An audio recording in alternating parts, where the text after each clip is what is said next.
আপা এই নিন আপনার ব্যাগ। ও ভাই, আমার ব্যাগ দিয়ে দিচ্ছেন মানে? আরে আমরা তো এই বাড়িতেই থাকি, বুঝতে পারছেন? হ্যাঁ, আমরা এই কোনো বাড়ি ছিনতাইকারী না তো। কোনো চিন্তাকারী না। আপনি তো আমাদেরকে দেখে ভয় পাইছেন।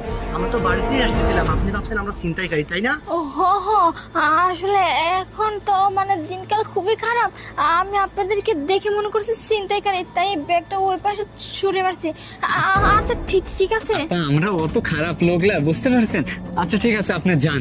আচ্ছা ঠিক আছে ভাই, আসি। আচ্ছা ঠিক আছে।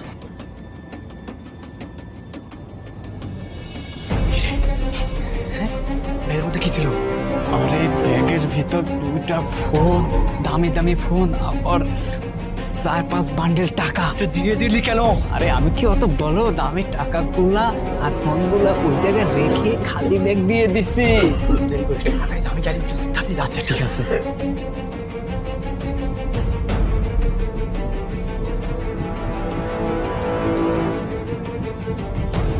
এই কিরে তুই আসছিস? ওঠো তাড়াতাড়ি ওঠ। আরে না, নিয়ে আসতে পারি নাই তো। কেন, কি হয়েছে?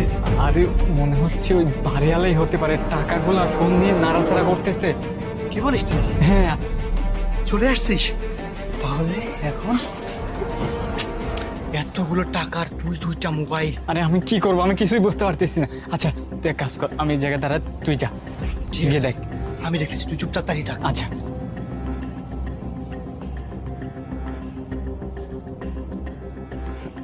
আসসালামু আলাইকুম আঙ্কেল। তুমি এখানে? তুমি কে? আমি মানে বলতেছি আঙ্কেল, এই টাকা আর মোবাইল দুটো আমার। আরে তোমার মানে? হ্যাঁ আঙ্কেল, আমি আপনার বাড়িতে এই টাকার মোবাইল দুটো একটু রেখে চলে গেছিলাম, বাইরে একটু সমস্যা হচ্ছিল তো, তাই চেয়ারের উপর রেখে আমি বাইরে ছিলাম। আরে ছেলে, তুমি তো একজন মানুষ, তো মোবাইল তো এখানে 2টা, তো তুমি বলছো মোবাইল আমার? আঙ্কেল একটা মোবাইল আমার বন্ধুর আর একটা মোবাইল আমার। দেন আঙ্কেল, চলে যাই। থামো, একটা বন্ধুর মোবাইল আর একটা তোমার মোবাইল। জি জি তো জি তোমাদের মোবাইল এইখানে আসলো কি করে, আর তোমরা বাড়ির মধ্যে ঢুকলে কি করে? আঙ্কেল, গেট খোলা ছিল, আমি